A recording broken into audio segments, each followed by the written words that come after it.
Baik, kembali lagi dengan channel yang keren ini ya, yang keren dan asik. Kalau bukan kita yang bilang keren dan asik, siapa lagi ya? Kita bilang sendiri aja walaupun orang belum bilang keren ya.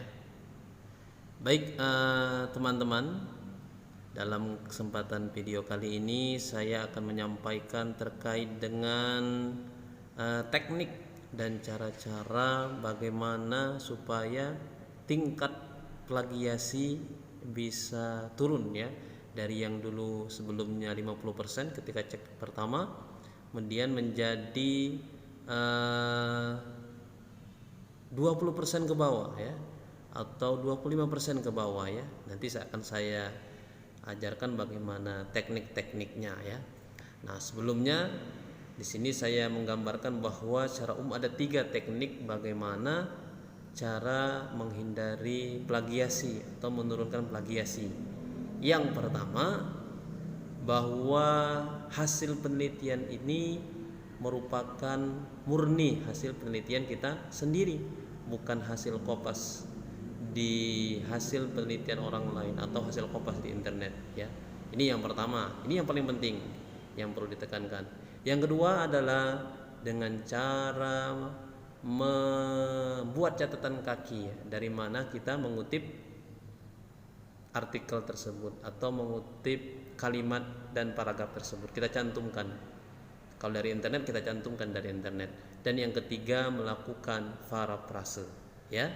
Itu ada 3 teknik. Untuk lebih jelasnya silakan dengarkan video ini sampai selesai terkait dengan strategi dan teknik cara menurunkan tingkat plagiasi.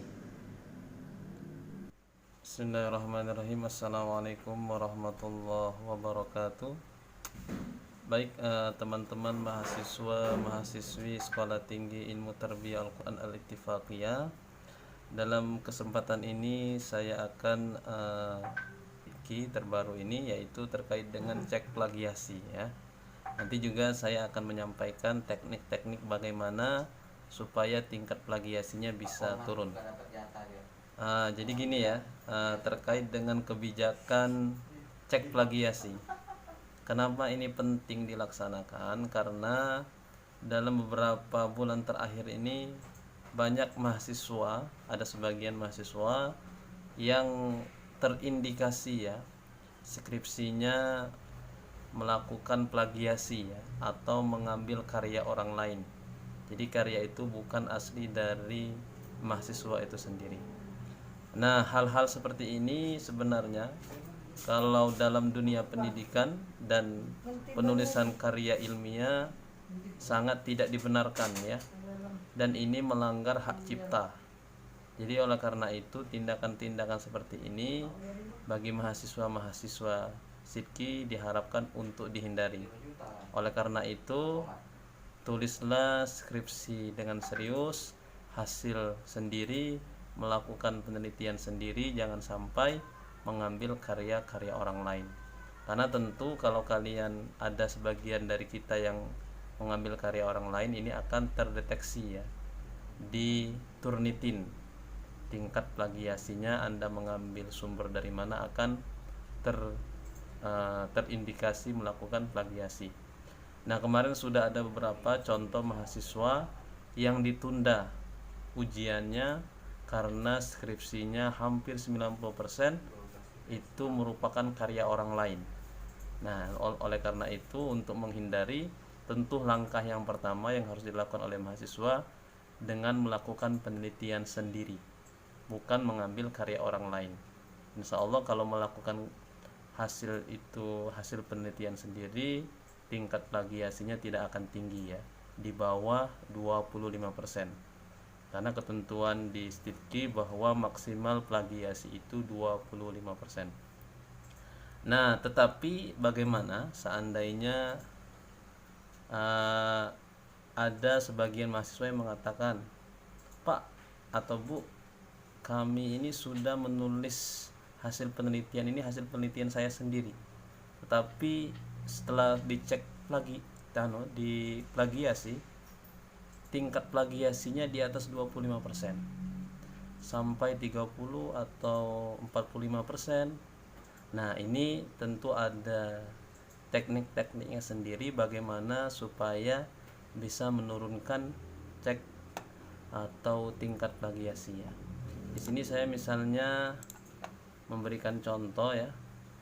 Saya mengcopy file dari laman websitenya Kemendikbud.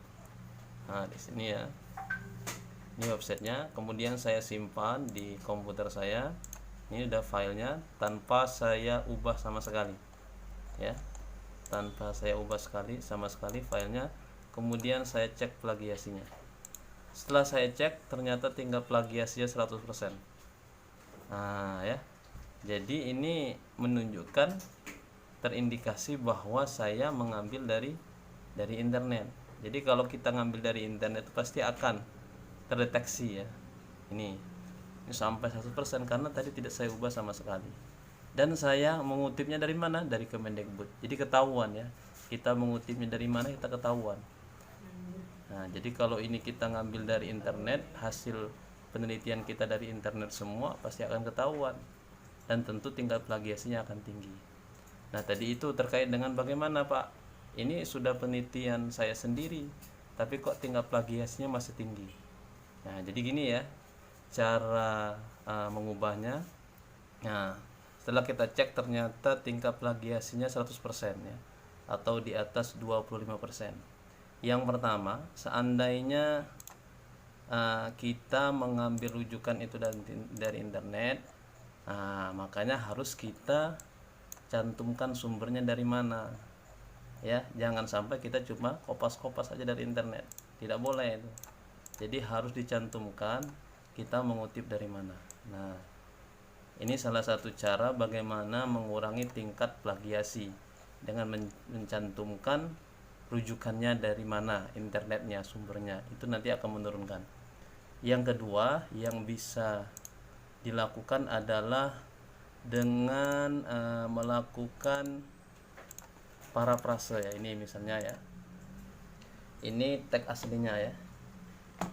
Nah, ini teks aslinya. Yang ini sudah saya rubah.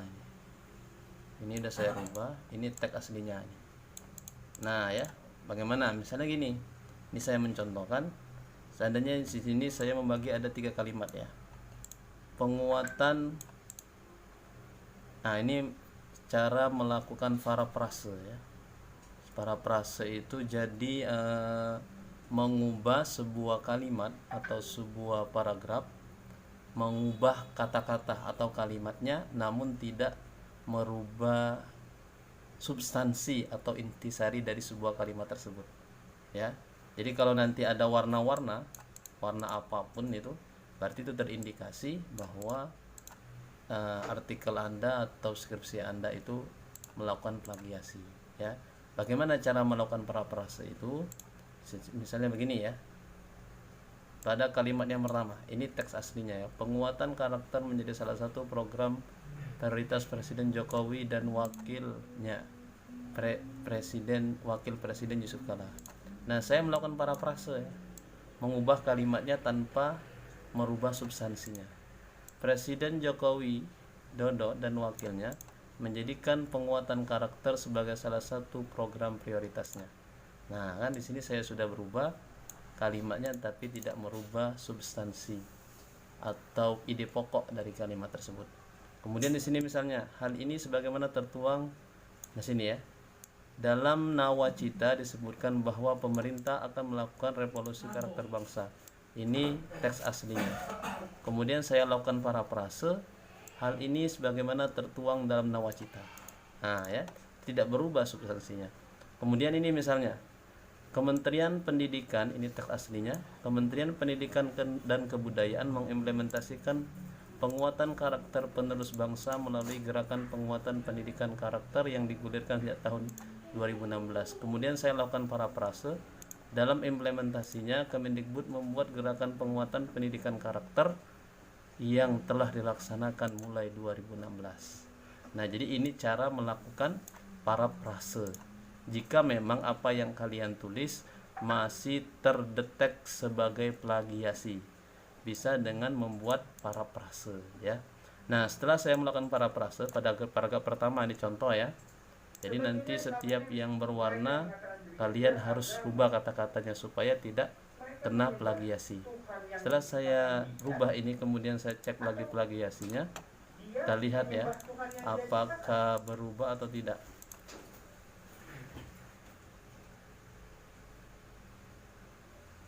Nah, ini ya hasilnya setelah saya cek plagiasi dari 100% menjadi 79%. Kenapa ini bisa berkurang? Karena satu, saya sudah mencantumkan catatan kakinya bahwa saya mengambil ini dari laman website Kemendikbud. Yang kedua, nah ini pada paragraf yang pertama saya sudah melakukan parafrase yang sebelumnya ini berwarna semua. Setelah saya melakukan parafrase ini yang berwarna cuma ini. Nah, jadi ini cara melakukan parafrase. Jadi kalau memang teks yang kita buat ini sudah hasil kita sendiri ya, hasil karya kita sendiri penelitian itu. Tapi setelah dicek plagiasi masih terindikasi tingkat plagiasi di atas 25%.